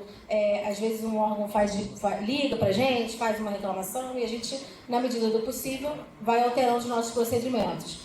Nesse primeiro contato, naquela época, em 2024, a gente escreveu na mensagem de contato pedindo a suspensão do prazo. E aí nós percebemos que as pessoas estavam confundindo suspensão do prazo para eliminar com suspensão do edital de eliminação. Então, agora, a partir de 2025, a gente começou a alterar a forma de comunicar essa mensagem e alteramos para interrupção do prazo, que é aquilo que eu falei. O nosso primeiro contato é sempre para solicitar a listagem de eliminação para verificar como é que ela está elaborada, e a gente pede para interromper aquele de 30 a 45 dias para eliminar, enfim. Então, esse é o primeiro. O segundo esclarecimento é com relação ao prazo de atendimento. De fato, 6 meses, atualmente a gente está com uma equipe maior, nós conseguimos, através de movimentações internas, através de sessão, trazer mais gente para a equipe do monitoramento da eliminação, mas tivemos ocasiões em que era só eu e Carol, se uma entrasse de férias, a outra também era só uma pessoa monitorando e fazendo análise, então pode ter acontecido demora. E o que acontece? Quando a gente entra em contato com vocês solicitando as listagens, é para verificar o edital. Então, as inconsistências se dá no fato de que o modelo do edital de eliminação que a gente tem hoje, pela Resolução 40 e 44, que é o modelo que vocês têm que utilizar, isso, está correto, mas ele não me deixa claro se aquela eliminação é uma eliminação segura e correta ou não. Porque se a gente observar lá no modelo digital, ele está escrito classes gerais e a data limite geral. Se eu tenho uma classe geral, estão sendo eliminados documentos de pessoal de 1980 a 2014. Eu posso afirmar que aquela eliminação não tem nenhum documento de guarda permanente ou documento que não cumpriu o prazo de guarda? Eu não consigo. Por que isso? Isso era um edital de um momento em que o Arquivo Nacional aprovava as listagens e tinha conhecimento do que estava sendo eliminado. O que faltou nesse processo de atualização de implantação do 10.148? A atualização dos modelos dos editais que atendessem agora a nova realidade. O que a gente agora, enquanto Arquivo Nacional, está dando andamento junto com o MGI, junto com a consultoria jurídica, para publicar essas atualizações. Então, isso vai acontecer, se Deus quiser, até 2026 a gente consegue, e vão ser atualizados alguns procedimentos, os modelos, inclusive modelos de listagem de eliminação, que a gente consiga ter no diário oficial, olhar aquela publicação e ter certeza que aquela publicação está correta, que a eliminação está segura, que não há nenhuma responsabilização jurídica para aquele órgão. Então, a partir desse momento, a gente vai ter um menos retrabalho do monitoramento. Mas, enquanto isso não acontece, a gente precisa solicitar as listagens. No caso da UFMG, após a análise das listagens, foi verificada que elas estavam corretas e que elas poderiam seguir o processo de eliminação. Então, excelente trabalho e pode seguir. De fato, pode ter demorado um pouquinho mesmo essa análise devido a equipe muito reduzida. Hoje, até com relação a esses prazos de atendimento no SOT, que a Adriana falou, a gente tem conseguido fazer algumas alterações internas para melhorar os nossos indicadores, melhorar o atendimento, mas a gente tem a limitação de recursos humanos, a gente tem uma equipe muito pequena, então eventualmente ainda pode demorar um pouquinho.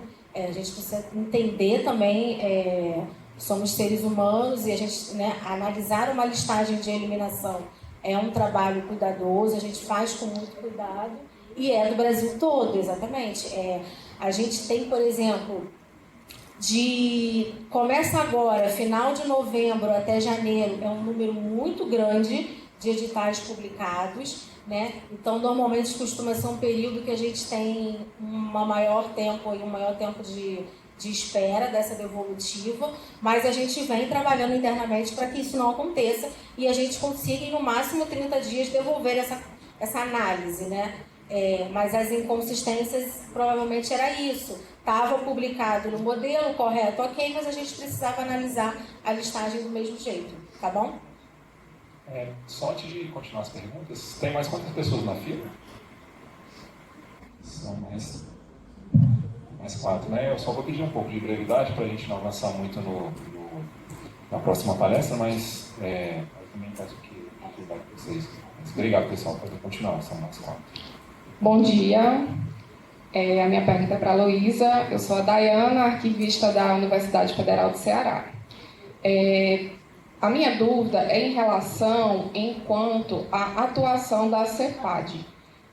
Por conta assim, que nós vimos que no decreto 10.148 dá uma margem para interpretações em relação até que ponto a CEPAD pode atuar no âmbito do órgão. No nosso contexto, nós temos uma CEPAD constituída desde 2014, mas nós não temos um arquivo central, nem um sistema de arquivos na universidade que dê conta de todo o conjunto documental, toda a massa documental acumulada. Somos uma universidade grande, 70 anos de existência, temos 49 unidades acadêmicas e administrativas, e temos a CEPAD e temos unidades acadêmicas e administrativas querendo executar trabalhos de gestão documental, de eliminação. Há esse interesse e há já também a sensibilização da gestão enquanto a criação do sistema. Mas até o momento não temos. Então tem surgido essa dúvida internamente na nossa CEPAD, até que ponto podemos atuar nessas unidades. Se efetuar trabalhos de classificação, avaliação, seleção, se seria de competência da CEPAD, ou se a gente deveria ficar mais no nível de instrução, de normatização, visitas técnicas, elaboração de relatórios. Então, a minha dúvida é nesse sentido. A CEPAD, ela deve atuar nesse sentido de orientar as unidades administrativas na classificação e na seleção dos documentos que vão para cumprir a destinação final, né? Sendo para transferência, ou que vão ser posteriormente recolhidos ao Arquivo Nacional, ou para eliminação. Então, a CEPAD, ela tem aqueles multiplicadores, que são ali os representantes, para que atuem nas suas unidades na orientação da classificação desses documentos, na eventual elaboração de listagens de eliminação. Então, o trabalho da CEPAD é esse, o de orientar as unidades administrativas a classificação e a análise e seleção desses documentos. Vocês podem criar, de repente, grupos internos, fazer capacitação. A gente sempre recomenda que os membros de CEPAD façam os nossos cursos do Arquivo Nacional, que a gente faz presencialmente, e depois multipliquem esses cursos internamente, né? E isso é uma responsabilidade, pode ser uma responsabilidade da CEPAD, dos membros da CEPAD. Então, a Adriana está aqui chamando a atenção. A gente pode ter sub-CEPADs, no caso das Forças Armadas, a gente tem, da Força Aérea, a gente tem a Espada Air, né? Devido à estrutura muito grande, então são unidades menores que conseguem tratar de menos documentos, né? menos unidades administrativas. Então, a depender da estrutura de vocês, a gente pode criar esses mecanismos para melhor orientar internamente as unidades, tá bom? Bom dia, meu nome é Rafael, falo da Universidade de Brasília, para a Luísa também, sobre a eliminação de documentos. Pelo que eu vi, o procedimento ele foi alterado e a gente precisa encaminhar ao Arquivo Nacional o termo de eliminação de documentos e não mais as listagens. Daí, o que se percebe que vocês têm os procedimentos que vocês monitoram e desse monitoramento vocês intervêm no processo de eliminação. Vocês pedem a suspensão do prazo, vocês vão pedir a suspensão da eliminação como um todo. No caso, não seria mais viável vocês já possibilitarem ou trabalharem para intervir o procedimento novamente de forma às unidades, aos órgãos, encaminhar essas listagens, voltar a encaminhar essas listagens para o Arquivo Nacional, de forma a trabalhar conjuntamente, para que a gente não tenha surpresa no momento que a gente está trabalhando isso institucionalmente. Mas, em todo o caso, com que base isso tem sido feito hoje em dia? É um procedimento interno do Arquivo Nacional, num poder estabelecido legalmente ou institucionalmente de intervenção no trabalho de outras unidades, porque até então o que a gente tem de informação é que, havendo aprovação da CEPAD e autorização do gerente máximo do órgão, a gente poderia fazer a eliminação. Claro que a gente vai submeter isso por meio de um edital de conhecimento por meio do Diário Oficial e as pessoas que forem interessadas podem entrar em contato e intervir ali, né? Mas pelo jeito não são as pessoas, é o próprio Arquivo Nacional que está fazendo esse trabalho. Então gostaria de saber um pouco mais só para poder pedir dúvidas, tá? Obrigado. Oi, Rafael. Então, sobre a responsabilidade do Arquivo Nacional, como eu mostrei no slide, o Arquivo Nacional tem a competência, tanto como órgão central do SIGA, o Decreto-Lei 200, ele dá o poder de fiscalizador ao Arquivo Nacional, aos órgãos e entidades que são integrantes do SIGA. O Arquivo Nacional, enquanto regimento interno e responsabilidade legal, também está descrito e está instado como responsabilidade de fiscalizar e supervisionar os procedimentos que estão acontecendo nesses órgãos, né? Então, por isso que o Arquivo Nacional começou a fazer esse trabalho de monitoramento para estar mais perto dos órgãos e auxiliá-los. Inclusive porque nós tivemos caso de responsabilização jurídica junto ao Ministério Público em caso de eliminação indevida, que já aconteceu. Então, é um trabalho de tentar auxiliar os órgãos que não recaiam nessa responsabilização, porque a gente tem muito erro em listagem de eliminação ainda. Por isso, inclusive, que a Cláudia citou também que a gente trouxe essa entrega da elaboração do sistema para listagem de eliminação até numa tentativa de auxiliar esses órgãos na elaboração das suas listagens para que eles sejam sinalizados. Olha, esse documento ainda não cumpriu o prazo de guarda, porque a gente vê erro de conta na contagem do prazo de guarda. Então, assim, o que a gente precisa entender enquanto a gente é órgão ou entidade, a gente é uma unidade, né? Nós, do Arquivo Nacional, a gente olha o Brasil inteiro. Então, são inúmeras realidades, como eu citei. Então, tem órgãos com muita experiência, órgãos com pouca experiência. E a gente, todos esses procedimentos que a gente vai criando a partir das orientações técnicas e a partir do que a gente observa. Então, são procedimentos para resguardar os órgãos e é o nosso trabalho, está em lei, a gente precisa fazer, tá? Com relação a modificar o procedimento antes da publicação, é o nosso sonho da Diretoria de Gestão de Documentos. É o que a gente está tentando. Nós temos algumas propostas encaminhadas com a consultoria jurídica do MGI, para que a gente consiga atualizar o procedimento previsto no 10.148 e a gente minimize aí esse retrabalho para os órgãos. A gente estamos tentando uma nova publicação e atualização do 10.148 para isso. O que a gente orienta para vocês é isso. Enviem as listagens como pedido de orientação técnica, porque é o nosso trabalho corriqueiro, é o que a gente faz. Então, para que a gente tenha menos problemas no futuro, a gente está sempre disponível para análise das listagens. E encaminhar o termo de eliminação também está na resolução, então, após finalizada, a gente sempre solicita que envie os termos de eliminação. Foi tudo? Acho que foi, né? Obrigada. Me chamo Lucas, eu atuo como arquivista no IPEA.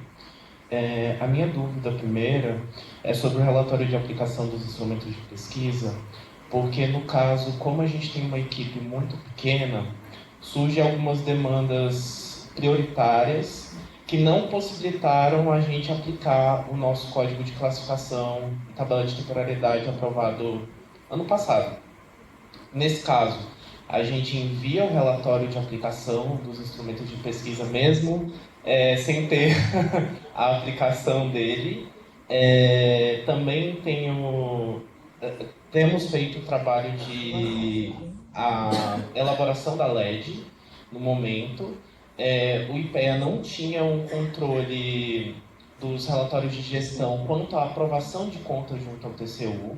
Foi feito contato com o TCU, eles nos enviaram um relatório consolidado com todos os anos de aprovação de contas. Alguns não têm a referência do Diário Oficial, mas a minha pergunta é se esse relatório serve como base normativa de que as nossas contas aprovadas estão ok para servirem como no quadro consolidado elaborado para a LED.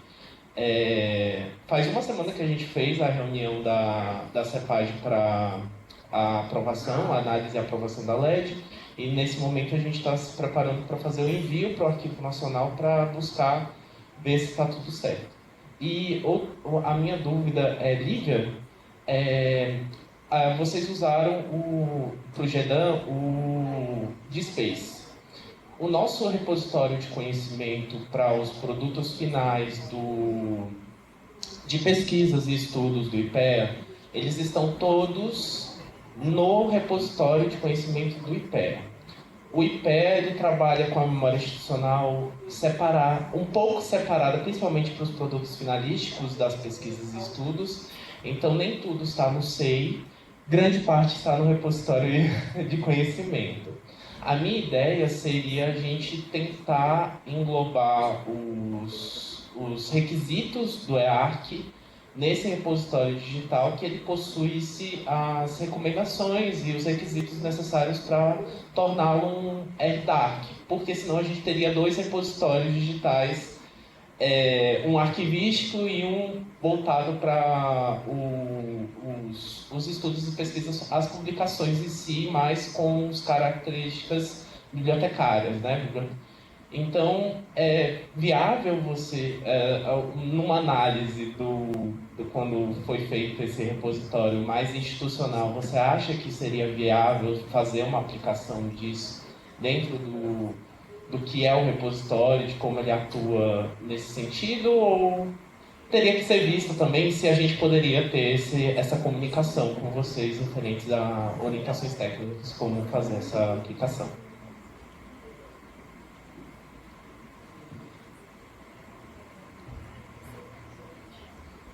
Vou começar então pela LED, que é rapidinho.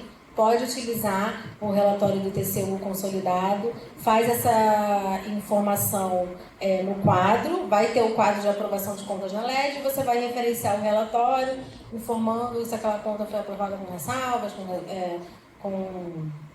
foi aprovada, não foi aprovada, enfim. Pode fazer essa referência lá e anexa esse relatório do TCU no processo administrativo. Quanto ao repositório, inicialmente são focos distintos, né? Então, o repositório digital do Space é bem específico nessa questão. Não há gestão ali no repositório como a gente necessita no RDC-ARC. Mas, de toda forma, como tem algumas questões tecnológicas, nesse sentido que não é a minha expertise, você pode abrir um site. E aí a gente pode conversar também, não? Em relação ao relatório de aplicação de instrumentos, a resposta é sim. Vou fazer igual a brincadeira que a gente começou na segunda-feira com a Cláudia. Sim, mesmo você não tendo aplicado, essa informação é significativa, porque a gente vai utilizar essa ausência de informações em relação à classificação para promover ações estratégicas junto ao IPEA. A gente vai identificar o que a gente precisa fazer para ajudar vocês a implementar a gestão de documentos no IPEA. Como nós falamos ontem, o Código de Classificação e a Tabela de Temporalidade são alicerces da gestão de documentos no órgão, é o começo, é o start.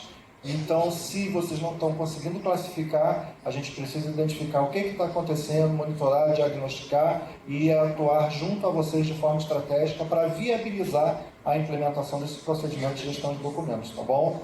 Então, encaminhe sim, mesmo que você tendo ausência ou lacuna de informações, porque isso para a gente é importante, é significativo. Não deixe de encaminhar, tá bom? Muito obrigado pela pergunta.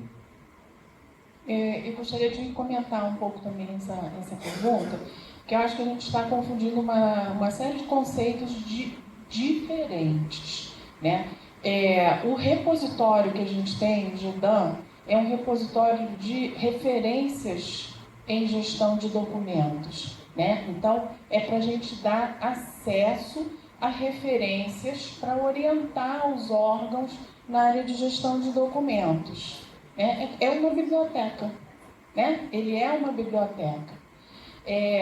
Um RDC-ARC, ele tem como objetivo a preservação e acesso dos documentos. Então, ele serve para você capturar, e aí ele vai capturar os documentos empacotados com metadados, vai fazer conversão de formato. Ele tem uma série de funcionalidades, né, e voltadas para a preservação digital, e ele vai seguir uma política de preservação digital, né, que vai definir formatos apropriados, né? Quais são os metadados que vão ser capturados, o monitoramento, né, das condições de preservação. Então tem uma série, tem uma finalidade que é preservação. E o CIGAD, o EARC Brasil, ele tem requisitos para sistemas de gestão de documentos desde a produção até a destinação final. E aí é um CIGAD, que é o que a gente falou ontem que o arquivo está fazendo, é o que a Débora Flores apresentou ontem também, que eles desenvolveram, né, lá em Santa Maria. Muito bom. Aí a gente tem os requisitos do EARC Brasil. Agora, implementar requisitos do EARC Brasil em um repositório não é adequado. Nem no RDC-ARC e nem no repositório de referências, né, de biblioteca. Então, a gente tem aí 3 instrumentos bem diferentes, né, três ferramentas diferentes, cada uma servindo para um fim específico, que podem interoperar. A gente pode ter um RDC-ARC que vai estar interoperando com o CIGAD. Anteontem eu apresentei o desenho macro, que a gente, né, desenhou para o CIGAD BR. A Débora também apresentou, ela tem um CIGAD que interopera, né, eles estão agora, pelo que eu entendi, nessa fase de fazer a interoperação. E isso é transparente. O usuário não tem que acessar o repositório, ele vai acessar o CIGAD e o sistema que vai fazer o acesso no RDC-ARC. Tá? Então, assim, eu, pessoalmente, no caso desse repositório de referências, não cabe, porque ali a gente não está fazendo gestão. É uma biblioteca de referências e gestão de documentos. Tá?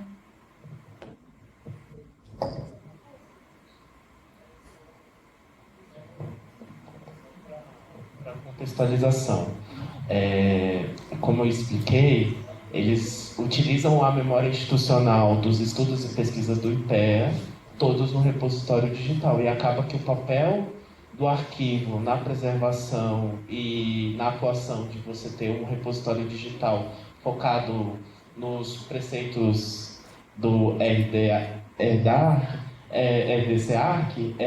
não são... A gente não tem esse repositório que seria utilizado. Isso. Mas não tem. E também os documentos necessários para os produtos finais, eles estão no SEI, mas o produto final não vai para o SEI. Então, assim, a gente tem um problema... Exatamente. Era só complementando, nem é para ir para o SEI, tá? Porque o SEI é para processo eletrônico, ele não é para gestão arquivística. Falta realmente a figura do CIGAD, tá? Obrigado, Cláudia, pelas contribuições. Desejo a todos aí um excelente segmento de seminário. Muito obrigado.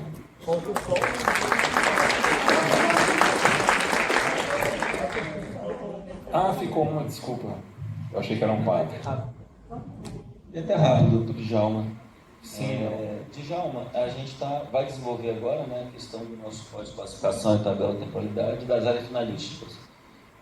Uma dúvida bastante simples. Como o nosso órgão ele tem várias atividades finalísticas e ao longo dos anos a gente é vinculado a um órgão sobre o INCRA, né, o INCRA. Uma hora a gente é vinculado à Casa Civil, outra hora ao NDA, outra hora ao MAPA. Entra uma atividade, sai uma atividade. Eu queria saber se é possível que a gente, finalizando o código e a tabela de uma divisão, de uma diretoria finalística, que isso já seja encaminhado para vocês, ou eu tenho que fechar toda a estrutura de código e tabela do órgão para encaminhar, porque corre risco, por exemplo, que a próxima eleição muda, e aí muda a estrutura do órgão, e cria uma nova diretoria igual foi criada no passado, aí vamos ter que mexer em tudo novamente. Então, se é possível, para a gente já poder aplicar nos novos processos, que a gente ganhe um pouco de tempo nesse percurso, e a gente possa submeter a vocês, assim, terminei a diretoria de obtenção, que a gente encaminhe específico, terminei a diretoria de fundiário, que encaminhe específico. Porque, teoricamente, uma área não vai interferir nos códigos de tabela das demais áreas. Simples e rápida pergunta aí. Senão a gente vai ter que correr muito antes de qualquer política mudar. Né? Qual o seu nome? Rui. Vamos lá, a gente não trabalha com estrutura, né? A gente trabalha com código de classificação por função. Então a gente trabalha com a função. No código de classificação e na tabela de temporalidade, a gente trabalha com função e subfunção do órgão. Então não vai aparecer diretoria A, B ou C, exatamente porque diretorias são suprimidas, atualizadas. Então isso cria um instrumento vultoso e difícil de trabalhar. Nós trabalhamos com funções, subfunções e atividades. Então você não vai encontrar em nenhum instrumento aprovado pelo Arquivo Nacional diretoria A desempenhando isso, tal. Mas isso a gente vai trabalhar com você por meio da orientação técnica, né? Quer seja aqui do Rio ou de Brasília. Nas reuniões de orientação técnica, a gente vai passar para vocês a metodologia certinho, tudo certinho, para que possamos ter um instrumento eficiente e eficaz, tá bom? Não, perfeito. Só para deixar claro, eu acho que, não sei se eu fui claro com a pergunta, o entendimento de como funciona, eu entendo. Estou perguntando o seguinte: a partir do momento que eu identifico que a gente cria uma cadeia inteira, se é possível submeter, ou se eu posso... Era exatamente isso que eu ia complementar. Já que vocês vão iniciar, a minha orientação é que você procure a gente antes de iniciar. E aí a gente consegue construir isso em conjunto. E aí as coisas ficam mais fáceis, a gente já começa a trocar, já vai encaminhando a metodologia, e a gente começa junto desde o início. Isso já fica até de orientação para os demais, que ainda não têm os seus instrumentos, não precisa ficar sofrendo sozinho. Vamos começar. Estabelecemos a CEPAD, entra em contato com a gente através do SOT, que a gente já começa a sua orientação no nascimento mesmo ali do instrumento, e a gente vai construindo em conjunto com vocês. Ok, obrigado. Rui, muito obrigado. E agora sim, a mesa encerrada. Muito bem, agradecemos a todos as valiosas contribuições. Pedimos que se posicione para um registro fotográfico, por favor, deste painel, desta mesa.